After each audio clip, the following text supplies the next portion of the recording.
Hi, this is Mike Larson, joining you with part 4 of our special Money and Markets TV series, Countdown to Financial Doomsday.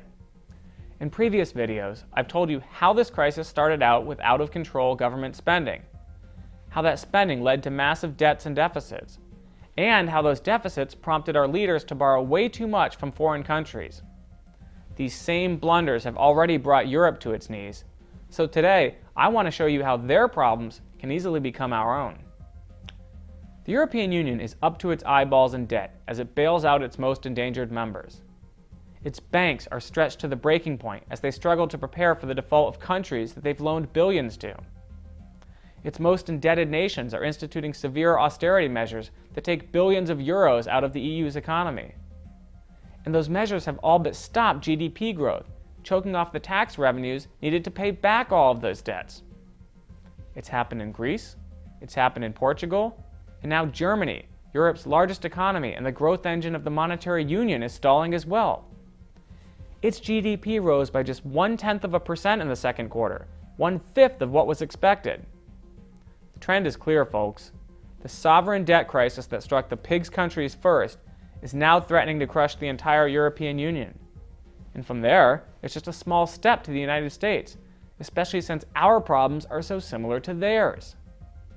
Washington continues to spend money like there's no tomorrow. Our debts are mounting.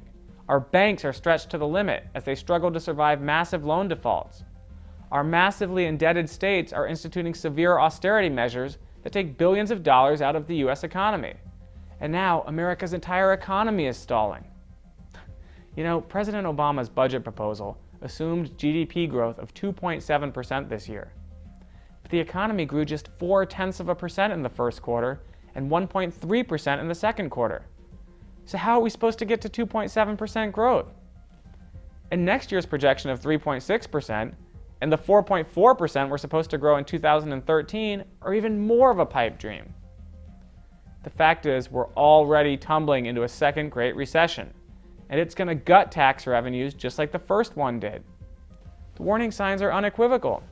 They're coming from the housing market, the manufacturing sector, and consumer spending data. And the Economic Cycle Research Institute's weekly leading index tells the story as clearly as anything. In October of 2009, it was growing at a whopping 27.8% rate. But by the beginning of this month, it was down to an anemic 1.7% rate, signaling a sharp deceleration in the US economy. But while Europe's troubles could serve as a template for the disaster that we're facing, it could be even worse here. That's because our Federal Reserve has created trillions of dollars out of thin air to fight the crisis. And as a result, Washington just reported that wholesale inflation is raging at an annual rate of more than 7%. If history teaches us anything, it's that these types of blunders will surely lead us to a monumental event, one that threatens to trigger the ultimate financial doomsday and plunge vast numbers of families into the nightmare of poverty, homelessness, and hunger. So in our free video, America's Financial Doomsday, Protect Yourself and Profit, you'll learn why the most dangerous phase of this great calamity is now beginning. We document how you can expect the crisis to unfold and detail the things you can do right now to make sure that your family gets through this disaster with your wealth intact and still growing.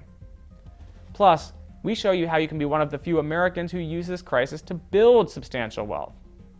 I'm Mike Larson from Money and Markets TV, and make sure to tune in tomorrow for my final video in this series. Thanks for watching.